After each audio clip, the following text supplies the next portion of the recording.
예, 세월호 현장을 계속 연결해서 상황을 늘 알려드리고 있습니다. 세월호 5층 선원들이 머물던 객실에서 배 운영과 관련된 여러 가지 문서들이 발견돼서 이 부분이 매우 주목이 되고 있습니다. 이 문서 중에는 비상 상황에서 승객들을 배 밖으로 탈출시키는 안내방송 매뉴얼도 있었습니다. 그러나 참사 당시에 방송은 매뉴얼대로 이루어지지 않았고 제자리에 가만히 있으라는 내용만 반복됐죠. 목포 신항에서 계속 남아 취재 중인 이가혁 기자를 잠깐 연결하겠습니다. 자, 이가혁 기자, 선체 5층 선원실에서 발견됐다는 퇴선 방송 매뉴얼이 구체적으로 어떤 겁니까? 네, 지난달 말 배 5층 선원실 내부를 수색하는 과정에서 중요한 문서들이 여러 개가 나왔는데 이 가운데는 비상 상황에서 승객들에게 탈출하라고 안내 방송을 하는 매뉴얼도 포함되어 있었습니다. 취재진이 확보한 사진을 함께 보시겠습니다. 이게 A4 용지 한 장짜리 매뉴얼입니다. 코팅이 된 상태라서 글자가 매우 또렷하게 잘 보입니다.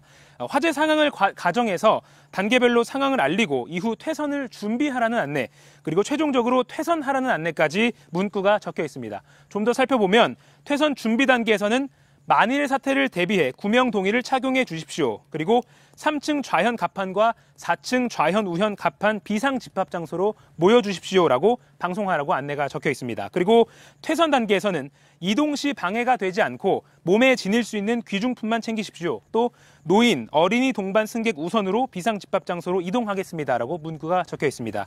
하지만 아시다시피 배가 침몰한 순간 배 안에서 들린 안내 방송은 움직이지 말고 제자리에 가만히 있으라는 내용이었습니다. 이 매뉴얼대로 방송이 나왔더라면 하는 아쉬움이 커지는 대목입니다. 예, 매뉴얼이 완전히 무시된 상황이기 때문에 더욱더 안타까운 그런 생각이 들지 않을 수가 없습니다. 지금 대피방송 매뉴얼뿐만이 아니라 다른 중요한 문서들도 함께 나왔다고 하는데 그 부분에도 굉장히 관심이 갑니다. 네, 선원들의 업무 일지, 그리고 업무 인수인계서, 그리고 각종 계약서 등이 나왔습니다. 이 가운데 비닐로 코팅이 된 것은 선체조사위원회가 보관 중이고 복원이 필요한 것은 국과수 원주 본원으로 맡겨져서 현재 복원 작업이 진행 중입니다.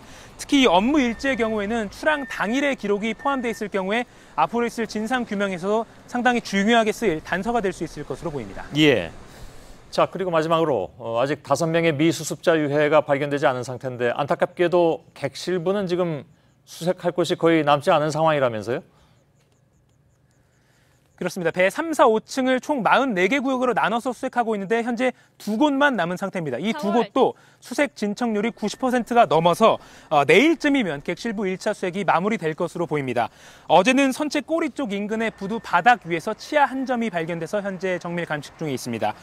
미수습자 가족들은 배가 물 위로 올라오고 이후에 4명의 미수습자 유해가 나온 것이 처음에는 믿기 힘든 일이었던 것처럼 앞으로 있을 화물칸 수색 과정에서도 나머지 5명의 유해가 모두 찾아지는 게 불가능한 것은 아닐 것이라면서 희망의 끈을 마지막까지 놓지 않고 있습니다. 예, 목포신항의 이가혁 기자였습니다.